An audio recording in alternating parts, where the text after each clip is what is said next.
Hello students. So this is the part 3 video of matrix. In part first and second video we have familiar with the definition of matrix, and in second video we are studying about types of matrix. Here in last video we are studying about diagonal matrix. So we have a matrix of order. Suppose that हमारे पास एक matrix है m by n ऑर्डर की matrix है, और last video में हमने ये देखा था कि अगर m की वैल्यू क्या हो जाए, n से छोटा हो जाए, तो इस मैट्रिक्स का नाम क्या हो जाता था? Horizontal matrix. Horizontal matrix. और अगर यही m की वैल्यू n से बड़ी हो जाए तो वो क्या हो जा रहा था? Vertical matrix.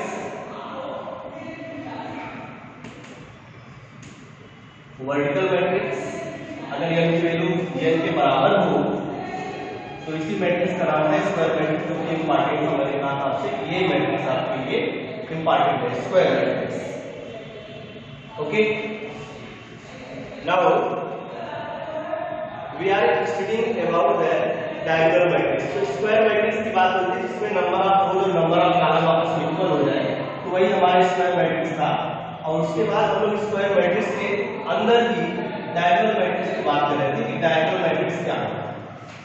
डायगोनल मैट्रिक्स यानी जिसमें इसकी डिफिनेशन दिखाई गई थी, कोई भी स्क्वायर मैट्रिक्स जिसमें प्रिंसिपल डायगोनल पर कोई भी रियल नंबर हो और प्रिंसिपल डायगोनल को छोड़कर बाकी जितने भी नंबर हो वो जीरो हो।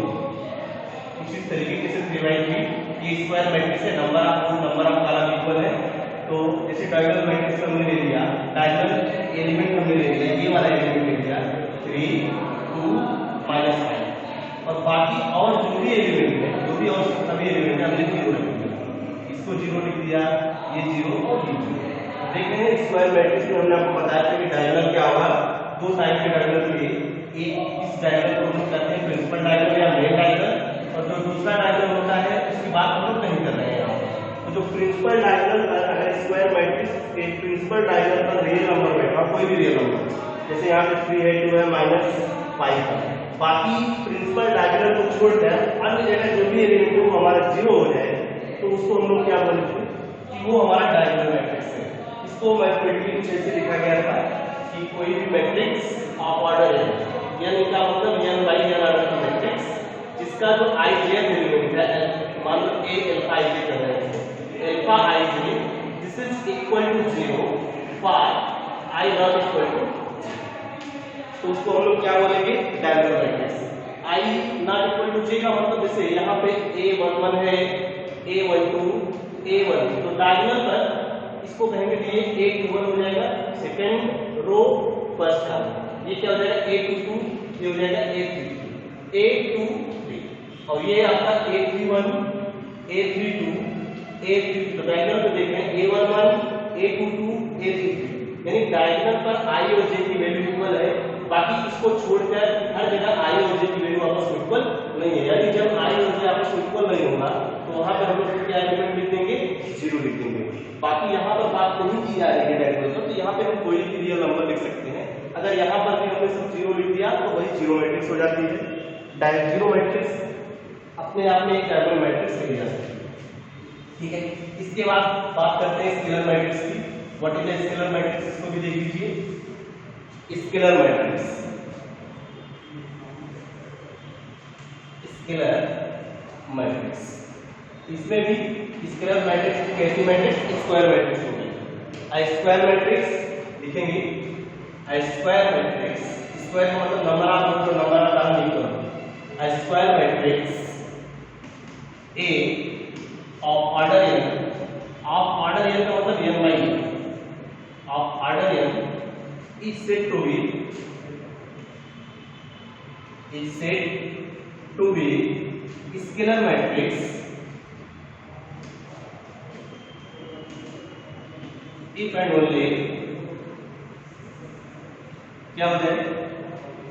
जो अल्फा ij का मतलब उसका टिपिकल एलिमेंट है, alpha ij is equal to, यहाँ पे हमें वैल्यू लैम्डा लिख रहे हैं, फॉर i इक्वल टू 0। यानी जब जब i और j की वैल्यू इक्वल होगी उसकी वैल्यू लैम्डा, लैम्डा क्या है, where lambda is a real number, where lambda कोई एक रियल नंबर है, belongs to the real number, lambda real number है and alpha ij is equal to 0 for i not equal to,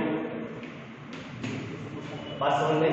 तो ये diagonal matrix जैसा उसी तरीके से है, लेकिन वहां पे डायगोनल पर जो एलिमेंट है वो कांस्टेंट एलिमेंट है, लैम्डा फिक्स एलिमेंट हमने कर दिया, कोई भी रियल नंबर है जब जब i और j की वैल्यू इक्वल होगी तो उसकी वैल्यू हम लोग क्या लिखेंगे, लैम्डा लिखेंगे। फॉर एग्जांपल देख लेते हैं, फॉर एग्जांपल के लिए जैसे आपके सामने एक मैट्रिक्स मैंने लिख दिया a इक्वल टू 3/3 आर्डर के मैट्रिक्स ले रहे हैं, जैसे मैंने लिख दिया 5 0 0 0 5 0 0 0 5, ये 3/3 आर्डर की स्क्वायर मैट्रिक्स हो रही है। तो यहाँ पे देख रहे हैं कि प्रिंसिपल डायगोनल पर जो एलिमेंट बैठा हुआ है वो क्या है, वो सब सेम है, मतलब एक ही एलिमेंट 5 यहाँ भी है, 5 यहाँ भी है, 5 यहाँ भी है। तो ये डायगोनल मैट्रिक्स, ये अगर डायगोनल मैट्रिक्स इसकी डिफिनेशन देना होता हम सिर्फ इतना कर देते कि diagonal matrix is said to be the scalar matrix if all diagonal element are equal. अगर डायगोनल एलिमेंट जो है वो क्या हो जाए, आपस में इक्वल हो जाए, तो वही क्या हो जाता है, मेरा स्केलर मैट्रिक्स हो जाता है। और अगर स्क्वायर मैट्रिक्स की डिफिनेशन देनी है तो हमको पूरी चीज लिखनी होगी, एक स्क्वायर मैट्रिक्स जहां पे i और j आपस में इक्वल नहीं होगा वो क्या होंगे, 0 होंगे। यहाँ मैंने लिखा है alpha i j equal to 0 for i not equal to j, और जब i और j आपस में इक्वल हो वो कहां पे होगा, डायगोनल पे होगा। तो वो अगर इक्वल हो तो उसकी वैल्यू एक कोई भी real number constant, this is called scalar matrix. इसके बाद चलिए आइडेंटिटी मैट्रिक्स या यूनिट मैट्रिक्स की बात कर लेते हैं। स्केलर मैट्रिक्स हो गया, identity matrix.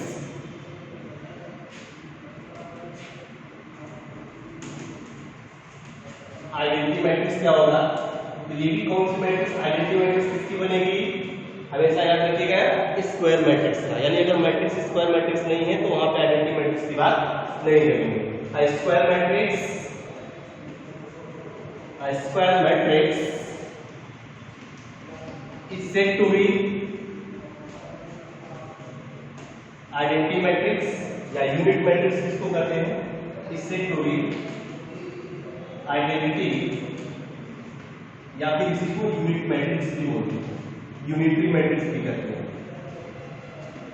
Matrix if and only इसका कोई भी टिपिकल एलिमेंट ए आई ले तो this is equal to 0 for, इसके लिए जब i और j की वैल्यू आपस में इक्वल ना हो, यानी वो प्रिंसिपल डायगोनल पे ना हो।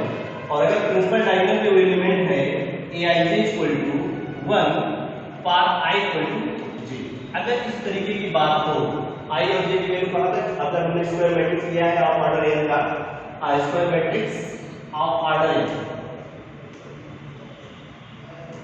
n बाई n ऑर्डर की मैट्रिक्स है, तो aij इक्वल टू 1 का मतलब for i equal to j, यानी जब डायगोनल पर एलिमेंट की बात करें तो वहां पे 1 क्या हो 1, और बाकी उसके अलावा और किसी एलिमेंट की बात करें तो वो 0 है। जैसे 3/3 आर्डर की कोई मैट्रिक्स लिया मैंने, 3/3 आर्डर की एक मैट्रिक्स लिया, डायगोनल एलिमेंट क्या हो जाए 1 हो जाए, 1, बाकी और सब क्या हो जाए 0 0 1 0 0 0 1। ये इंपॉर्टेंट है, आइडेंटिटी मैट्रिक्स बहुत इंपॉर्टेंट है। जब हम लोग मैट्रिक्स की रैंक निकालते हैं तो वहां पर भी आइडेंटिटी मैट्रिक्स में कन्वर्ट करना होता है, हमको मैट्रिक्स का इनवर्स निकालना होता है, तो भी आइडेंटिटी मैट्रिक्स की जरूरत पड़ती है। तो ये आइडेंटिटी मैट्रिक्स डायगोनल एलिमेंट पे क्या है 1, जब i और j की वैल्यू इक्वल हो a11 a22 a33, यहाँ पे 1 बैठा हुआ है और बाकी जगह सब क्या है 0 है। इसको हम लोग 3/3 आर्डर की आइडेंटिटी मैट्रिक्स बोलेंगे, 3/3 आर्डर की। इसी तरीके से ये भी आइडेंटिटी मैट्रिक्स है, ये कितने ऑर्डर की है, 2/2 ऑर्डर की मैट्रिक्स है। 4/4 ऑर्डर की आइडेंटिटी मैट्रिक्स क्या होगा, तो एक रो और एक कॉलम मिल जाएगा, नीचे एक जीरो और यहाँ पे कुछ 4/4 ऑर्डर की वो आइडेंटिटी मैट्रिक्स बोली जाएगी। तो ये समझ में आया, ये आइडेंटिटी मैट्रिक्स हो गया। इसके बाद आइडेंटिटी मैट्रिक्स, चलिए ट्रायंगुलर मैट्रिक्स की बात करते हैं। एक टाइप मैट्रिक्स और triangular matrix. What is the triangular matrix?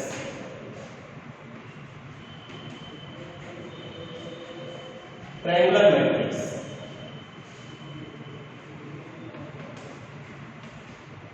दो टाइप की मैट्रिक्स होगी ट्रायंगुलर मैट्रिक्स। एक होगा फर्स्ट इसका नाम है upper triangular matrix, upper triangular matrix. और दूसरा है, नाम से ही पता है आपको, lower triangular matrix.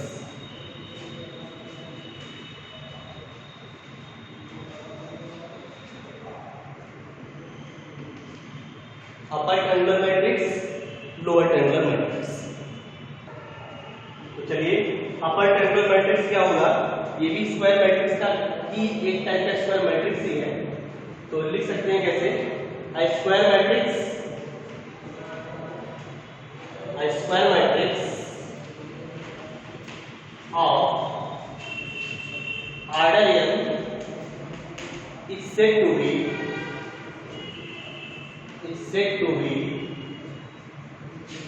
upper triangular matrix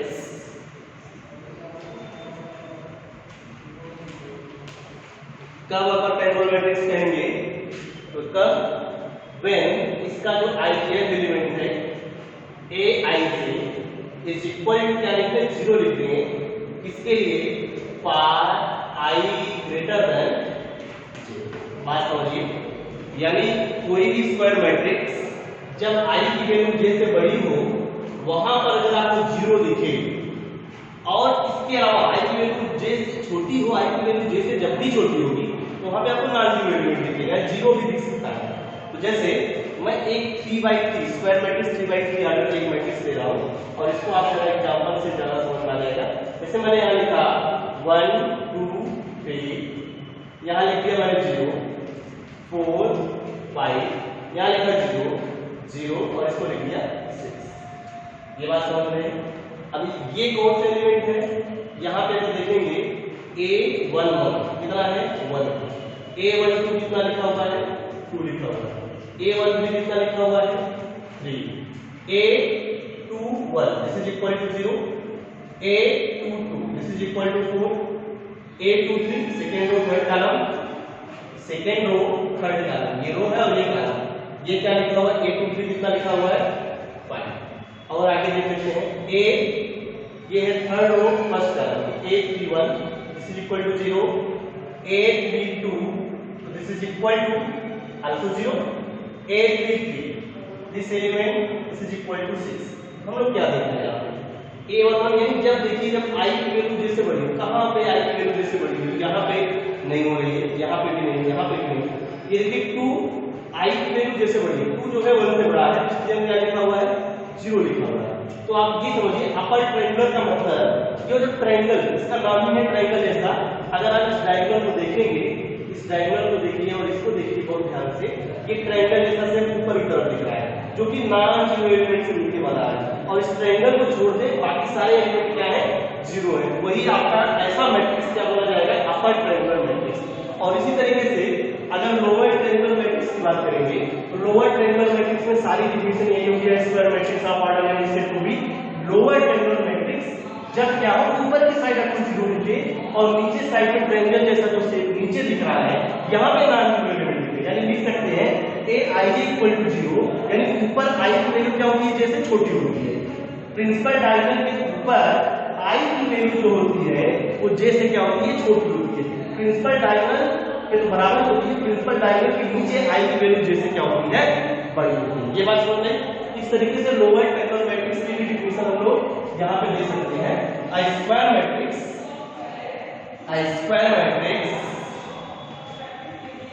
of order n is said to be lower triangular matrix,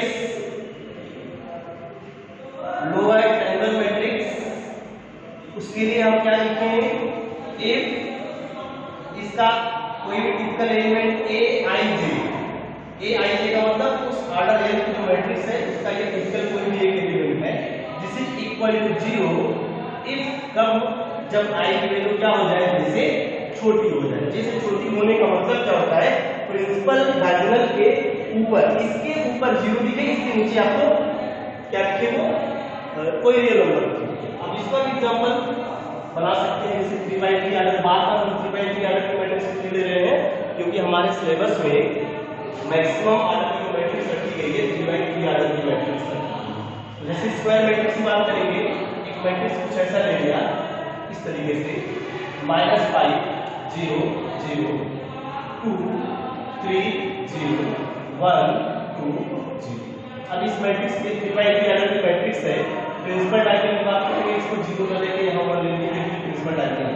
principal diagonal हम देख रहे हैं, ये प्रिंसिपल डायगोनल है, इसके नीचे यानी इसको लेकर ये जो ट्रायंगल दिख रहा है आपको, एक ट्रायंगल जैसा शेप दिख रहा है, ये जो ट्रायंगल जैसा शेप नीचे की तरफ दिख रहा है लोअर ट्रायंगल मैट्रिक्स, इसको क्या कहेंगे लोअर ट्रायंगल मैट्रिक्स।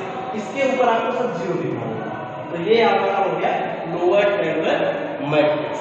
अब इसके बाद एक मैट्रिक्स, दो मैट्रिक्स को कब हम लोग इक्वल करेंगे, इसको देखते हैं इक्वल मैट्रिक्स कब बोलेंगे। इक्वल मैट्रिक्स, देखिए equal matrix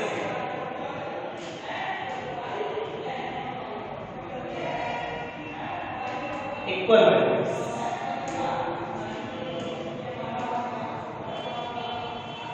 equal matrix two matrix, मैं तो मैट्रिक्स ले रहा हूं, टू मैट्रिक्स, मैट्रिक्स देखिए two matrices A and B of same order. और इंपॉर्टेंट देखिए कि यानी इक्वल मैट्रिक्स होने के लिए दोनों का आर्डर क्या होना चाहिए, सेम। जरूरी नहीं है कि दोनों स्क्वायर मैट्रिक्स ही हो, कोई भी मैट्रिक्स हो सकती है, तो इक्वल मैट्रिक्स कोई भी मैट्रिक्स हो सकता है, लेकिन दोनों जिनको भी हमको इक्वल दिखाना होगा दोनों का आर्डर क्या होना चाहिए, सेम होना चाहिए। Two matrix A and two matrix A and B of same order, अब आर्डर भी लिख देते हैं m by n, यानी दोनों ही मैट्रिक्स किससे आर्डर होना चाहिए, m by n, m रोज और n कॉलम, दोनों ही मैट्रिक्स का एक आर्डर होना चाहिए। Of same order are said to be equal, are said to be equal, अगर दोनों सेम आर्डर की मैट्रिक्स को इक्वल कब कहेंगे, if and only जब पहली मैट्रिक्स का i या कोई भी एलिमेंट दूसरी मैट्रिक्स के उसी करस्पॉन्डिंग एलिमेंट के इक्वल हो। बात समझ में आ रही है, यानी दोनों मैट्रिक्स का करस्पॉन्डिंग एलिमेंट आपस में इक्वल हो। इसको ऐसे लिख देते हैं if and only their corresponding, ऐसे डायरेक्ट लिख दें if and only their corresponding element, their corresponding element, corresponding element कौन, corresponding elements जो मैट्रिक्स के अंदर लिखे हुए corresponding elements are equal। अगर उनके corresponding element आपस में क्या हो, इक्वल हो, दोनों मैट्रिक्स को इक्वल करेंगे। फॉर एग्जांपल के लिए जैसे m by n की मैट्रिक्स, ठीक है, b भी m by n, दोनों का आर्डर सेम होना चाहिए, ये इंपॉर्टेंट है। इक्वल मैट्रिक्स के लिए क्या होना चाहिए, दोनों का क्या होना चाहिए, आर्डर। यानी जब कभी मैट्रिक्स को इक्वल दिखाना होगा सबसे पहले हमको क्या चीज दिखाना पड़ेगा कि दोनों का आर्डर क्या है आपस में सेम है। इसके बाद क्या दिखाना पड़ेगा, और दिखाना पड़ेगा कि इनके करस्पॉन्डिंग एलिमेंट आपस में इक्वल है। दैट इज कहना ये चाह रहे हैं कि अगर यह जो a मैट्रिक्स है इसको हम डिनोट करें अल्फा ij से, जहां पे i की वैल्यू का m by n आर्डर का मैट्रिक्स है, और बीटा को डिनोट करें बीटा i से, ये भी m by n आर्डर, दोनों ही मैट्रिक्स आपस में इक्वल तो होंगे, यानी a इक्वल टू b तब होगा इंप्लाइज एंड आल्सो इधर भी इंप्लाई करेगा, implies and implied by alpha ij equal to beta ij for all i equal to 1 to m and j equal to i equal to 1 से m तक and j equal to, क्योंकि ये column है तो column m का है, तो column 1 कहां तक जाएगा ये, ठीक है। तो अगर उस मैट्रिक्स के सभी करस्पॉन्डिंग एलिमेंट, यानी जब हम अल्फा 1 लेंगे तो बीटा 1 अल्फा 1 2 बीटा 1 2, तो दोनों मैट्रिक्स के करस्पॉन्डिंग एलिमेंट आपस में सेम हो, तो वो दोनों मैट्रिक्स आपस में क्या बोले जाते हैं, इक्विवेलेंट। सॉरी, दोनों मैट्रिक्स क्या बोले जाते हैं, इक्विवेलेंट मैट्रिक्स की बात करें, इक्विवेलेंट मैट्रिक्स दूसरा होता है, तो दोनों मैट्रिक्स इक्वल बोले जाएंगे तो करस्पॉन्डिंग एलिमेंट आपस में क्या हो जाए, इक्वल हो जाए, ठीक है। ओके स्टूडेंट, तो आज यहाँ पे सारी डिफिनेशन क्लियर हुई, मैट्रिक्स से रिलेटेड जितनी भी डिफिनेशन थी, जितने टाइप के मैट्रिक्स थे, लगभग मैंने सारे मैट्रिक्स आपको बता दिए हैं। नेक्स्ट वीडियो में हम लोग मैंने ऑपरेशंस ऑन मैट्रिक्स पढ़ेंगे, यानी दो मैट्रिक्स को ऐड करना, सब्ट्रैक्ट करना, स्केलर मल्टीप्लिकेशन क्या होता है, दो मैट्रिक्स को हम मल्टीप्लाई कर सकते हैं, दो मैट्रिक्स को डिवीजन, दो मैट्रिक्स का डिवीजन हो सकता है कि नहीं ये भी देखेंगे। आज इसको हम लोग नेक्स्ट वीडियो में पढ़ेंगे, ठीक है।